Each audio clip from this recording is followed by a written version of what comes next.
parce que ce gars-là, il avait tiré que sa blonde, il avait tiré comme conclusion que sa blonde, c'est une salope, ou qu'elle était pas correcte, ou qu'elle avait fait des danses à 10, puis tout ça, puis lui, ça l'écœurait. Fait qu'il a tiré une conclusion, que sa blonde, c'était pas une bonne personne. Fait qu'il a commencé à traiter en conséquence. Fait qu'elle, dans sa tête, le narcissique, c'était lui. Mais lui, dans sa tête, la tout croche, puis la pas correcte, c'était elle. Elle avait été danseuse. Fait que, je veux dire, lui, il avait juste un préjugé là-dessus. Fait qu'il a commencé à traiter comme la merde. Puis souvent, c'est rien que ça. Tu sais, si moi, j'arrive à quelque part, puis mettons qu'il y a 20 personnes, où est-ce que j'arrive? Mettons que dans le lot, il y a 10 personnes que je trouve qui sont correctes, que je vais être correct avec eux autres. Eux autres, ça, je vais les considérer comme mes amis. OK? Puis tu vas comprendre pourquoi ça a fini par s'en virer contre nous autres, cette mentalité-là. Parce que regarde, j'arrive quelque part, il y a 10 personnes que je trouve qui sont correctes. Les 10 autres, il y en a 5 que je me fous complètement parce qu'ils sont pas à mon goût. Puis il y en a 5 là-dedans que j'ai tiré comme conclusion que c'est des mauvaises personnes. Eux autres, s'ils me regardent de travers, je pourrais aller me battre avec sans problème. Dans ma tête, c'est les ennemis. Ça. Ils n'ont pas leur religion. Il y a quelque chose que j'aime pas dans eux autres. Ben, tu sais, si je fais ça, OK, puis je traite les gentils correctement, puis les méchants, méchamment. Ceux qui me voient, ceux qui sont gentils, là, qui me voient traiter ce monde-là méchamment, là, puis que moi, je vais leur expliquer, ben ouais, mais j'ai traité comme ça parce qu'ils ont fait telle affaire. Ben, si eux autres sont comme ça aussi, ben que tu le sais pas, tu vas te mettre à dos. Fait que là, dans les 10 personnes que tu trouvais correctes au début, tu viens d'en perdre peut-être 2-3. Fait qu'à un moment donné, ça servait contre toi. Puis à un moment donné, tout le monde tire comme conclusion que toi, t'es pas correct. Parce que là, tu te mets à traiter tout le monde pas correctement. Puis tu te mets à détester tout le monde pour des petites niaiseries. Fait que t'es en chicane avec tout le monde. T'es en chicane avec ta blonde. T'es en chicane à ta job. T'es en chicane sur la route. T'arrives au restaurant, il arrive une petite affaire, c'est la fin du monde. T'arrives au service à l'auto, t'attends un petit peu trop longtemps, c'est la fin du monde. Aussitôt que tu tires comme conclusion que quelqu'un est méchant, t'es en rivalité avec lui, puis tu lui fais payer. T'es même pas à te battre des fois. Tu sais, surtout les gars qui sont dans cette mentalité-là, profondément. Là. Ils arrivent dans un bar, là, puis là, ils commencent à jouer aux police et aux héros. Là. Ils sont prêts à se battre avec tout le monde. Je sais, j'étais de même avant. Mais ça, quand quelqu'un fait ça, c'est juste parce qu'il fait des camps de gentils de mauvais. Puis tous ceux qui ont tiré comme conclusion que c'est des méchants, ben, il est traité en conséquence. Puis s'il n'y aurait pas de loi pour l'arrêter, ben, il pourrait même être tué. Ben là, il y a une loi qui fait qu'il va aller en prison s'il fait ça. Ça va être rendu lui le méchant. Fait qu'il le fera pas. Il va juste faire ce qui est toléré par le monde pour pas que le monde s'en revienne contre lui puis que le monde tire comme conclusion que justement lui il est pas bon. Fait qu'il va essayer de dealer avec ça. Tu sais? Mais je veux dire, mettons là que moi je suis raciste. C'est pas vrai, là. Moi, peu importe ta race, peu importe ta religion, là, t'es le bienvenu, t'es mon ami. Je m'en fous totalement. Tu sais, je veux juste. Je veux juste que ça soit clair. Mais mettons que. Tu sais, toi t'arriverais là. Puis je commencerais à te traiter méchamment. Parce que t'es musulman. Ah, la musique, elle vient de se torter, c'est dans le salon. Fait que, c'est ça. C'est juste pour dire que, tu sais, notre manie de faire ça, moi, quand j'ai compris ça, OK? Quand j'ai compris qu'il fallait arrêter de faire ça, puis j'ai arrêté de faire ça, ben, j'ai arrêté de me faire des ennemis partout. Parce que là, quand j'arrivais à quelque part, puis il y avait 20 personnes, là, ben, au lieu de me faire 5 ennemis à toutes les fois, là, je me faisais 20 amis. Parce que j'ai arrêté de juger le monde. Puis même si quelqu'un a une opinion différente de moi, puis que lui, sa religion, c'est musulmane ou n'importe quoi, ou qui est d'une autre nationalité que moi, ben, je m'en fous totalement. Même s'il a beau croire à ce qu'il veut, c'est son libre arbitre, c'est sa vie. Fait que je veux dire, à partir du moment que tu sors de cette mentalité-là, puis que tu fais plus ça, ben tu crées plus de rivalité, t'as plus de camp de gentil de mauvais. Fait que t'es plus en rivalité avec personne. Puis la rivalité, c'est souvent ça le problème. Parce que si je te dis Canadien de Montréal contre Bruins de Boston, pour ceux qui sont en Europe, c'est du hockey sur glace. OK? Ça, c'est bien populaire au Canada.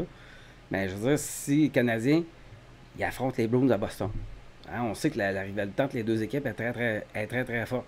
Mais qu'est-ce qui va arriver? À quoi qu'on va s'attendre de cette game-là? Que ça va brasser. Plus la rivalité est forte, plus ça brasse. Puis ton rival, t'es-tu content quand il arrive de quoi de bien? T'es-tu content quand Brad Marchand il fait un but? Ben non, c'est l'ennemi. C'est l'équipe adverse. Puis même si Brad Marchand il fait un œuvre de charité puis qu'il est super gentil avec les petits-enfants, tout ça, ça t'empêchera pas de l'haïr. C'est un rival. Puis peu importe ce qu'il va faire, tu vas te dire, ah, il fait juste ça pour avoir l'air gentil. C'est ça qu'on se dit. Mais c'est normal, c'est un rival. OK? Mais si, quand tu arrives quelque part, tu fais pas de camp de gentil de mauvais, puis que tu n'es jamais en rivalité avec personne, puis tu traites tout le monde comme les joueurs de ton équipe, ben tu vas avoir des ennemis, tu vas avoir des amis partout, puis tu n'auras jamais d'ennemis, puis tu vas te mêler de tes affaires. Puis ceux qui sont vraiment des psychopathes, eux autres, ça représente 1% de la population, puis 3/4 du temps sont en prison parce qu'ils sont pas capables de se maîtriser.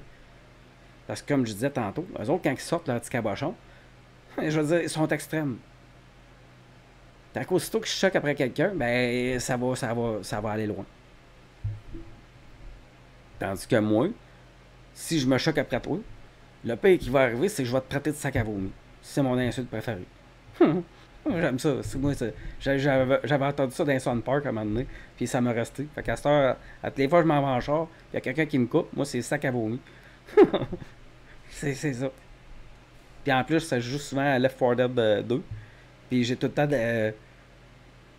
des bombes, des grenades avec du vomi dedans. Fait que c'est super cool. Ce jeu-là, il est super cool en passant. Ça l'apprend au monde à, à travailler en équipe. Parce que tu sais, t'as tout le temps du monde quand le monde arrive et qu'ils sont pas habitués de jouer à ce jeu-là, ils pensent qu'ils peuvent se passer des autres. Fait qu'ils partent sur leur bord. Mais sauf qu'il faut que tu te tiennes. Si jamais tu veux un bon jeu là, pour apprendre à travailler en équipe, c'est un jeu merveilleux pour ça. Parce que si tu travailles pas en équipe, ben, tu réussis pas la petite mission d'aller du point A au point B. Parce que je ne vais pas parler de jeux vidéo, mais c'est juste que.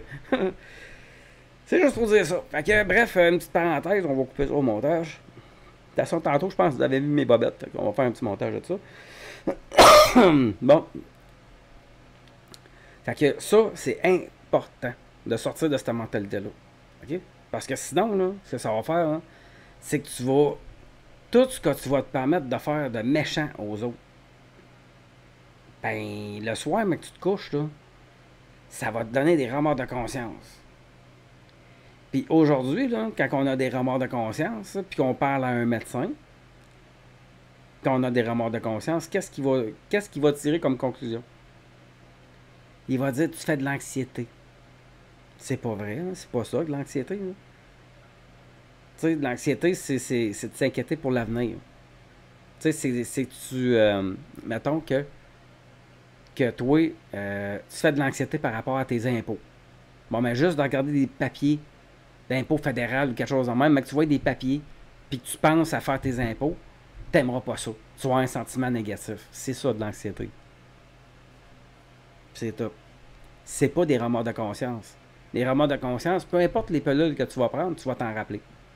Puis les remords de conscience sont liés à nos rivalités, à nos ennemis, à ce qu'on s'est permis de faire de méchant aux autres pour leur faire payer. Puis là, ben, quand on a des remords de conscience, ce qu'on fait, c'est qu'on se justifie. Tu sais, comme exemple, moi j'ai des remords de conscience par rapport à un enfant, quand j'étais jeune, quand j'avais 15 ans, que j'y ai donné une volée. Il l'avait cherché, il m'avait écœuré. Tu sais, je suis blond roux, fait qu'il m'avait écœuré par rapport à ça. Il m'avait rentré dedans avec son scooter, il avait tout fait pour que je saque une volée. Sauf que, moi, rendu adulte, c'est pas mal la seule chose que j'ai faite de méchante à quelqu'un. J'avais souvent des remords de conscience par rapport à ça. Je m'en mettais en question. Puis, tu sais, je m'attendais à subir un karma de ça à un moment donné, parce que je l'avais vraiment frappé fort. Puis, tu sais, sauf. Fait que c'est ça. Fait que moi, quand j'ai des remords de conscience, quand j'en avais avant, parce qu'à ce temps, j'ai plus de problème avec ça, mais Ça tournait autour de ça. Fait que moi, dans ma tête, je me justifiais. Je me disais, bon, mais j'ai fait ça parce qu'il l'a mérité. Mais tu sais, c'est pas toujours le cas. Tu sais, des fois, on fait du mal aux autres, mais c'est pas toujours mérité. Tu sais, le petit Jérémy, là, il avait pas écœuré personne. Là. Quand Mike Ward a commencé à le prendre comme tête de turc, là, il l'avait pas mérité. Tu sais, il est handicapé, tu sais, là. Puis il y a quelqu'un qui s'est mis à rire de lui. Tu sais, c'est comme si moi j'irais à Sainte-Justine, puis j'irais rire des petits enfants malades. Je me filmerais, ça serait drôle. Là. C'est de l'humour noir. Ben oui, mais c'est parce que là, à un moment donné, là, rire des autres, là, c'est parce que quand tu ris de quelqu'un, il y a une victime au bout. Là. Puis c'est drôle tant que la victime, c'est pas toi. Fait que je veux dire, tu sais, puis je reproche rien à Mike Ward. Lui, il a fait ce qui est toléré dans la société. On tolère ça. On tolère ça. Fait que je veux dire, lui, il a fait ce qui. Il joue avec la limite de ce qu'on tolère. Fait qu'avec des niaiseries de jokes de pédophiles, puis des niaiseries de viol d'enfants, puis des niaiseries de même pour juste choquer, mais on a le droit de le faire. On tolère ça. Fait qu'il fait, c'est tout. Puis il attire l'attention, il fait jaser. Peu importe. OK, regarde, c'est juste important, cette affaire-là, parce que souvent, je le dis au monde. Puis là, ils me disent, ben oui, mais tout le monde fait ça. Et ça veut-tu dire que c'est ça qu'il faut faire? C'est normal que tout le monde fasse ça. Même à l'école, c'est là qu'on l'a appris à faire ça. Parce qu'on a appris à avoir un traitement pour les gentils, puis un traitement pour les mauvais. Puis à les faire payer.